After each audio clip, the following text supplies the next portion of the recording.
मेरे घर की एक ऐसी कबर्ड जिसे खोलने की इजाज़त किसी को नहीं, और अगर उस कबर्ड को मैं खोल लूँ तो मैं सोच में पड़ जाती हूँ और मैं डर जाती हूँ कि मैंने इस कबर्ड को क्यों खोला। खोलने से पहले सोचते हैं कि इस कबर्ड को खोलें या ना खोलें, तो ऐसा क्या है इस कबर्ड में जो हम सब को इजाज़त नहीं है कि हमने इस कबर्ड को खोलना है। तो आइए फिर मैं आपको दिखाती हूँ कि इस कबर्ड में क्या है ऐसा जो कि मैं ये टी शर्ट रखने आई थी और मैंने खोला और वो डर के मैंने वापस से बंद कर दी। इतनी ऑर्गेनाइज्ड कि मैं सोच में पड़ जाती हूँ कि इस अलमारी को मैं हाथ लगाऊं या ना लगाऊं। ये देखें,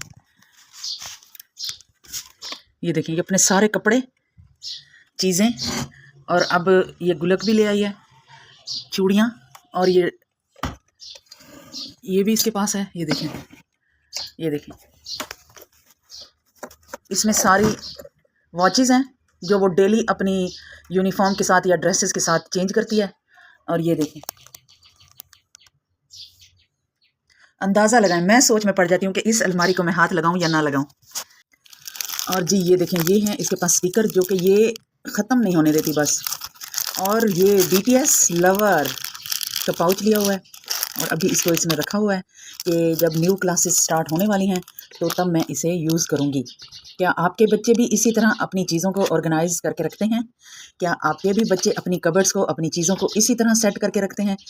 और ये देखें, ये क्या पड़े हैं, ये देखें, ये हैं स्टेपलर्स की पिनें। इन्हें भी अच्छे से सेट करके, पॉइंटर भी सेट करके, हर चीज़ को सेट करके रखा हुआ है। तो अब मैं रख देती हूँ इसकी टी शर्ट जहाँ रखनी होगी आकर।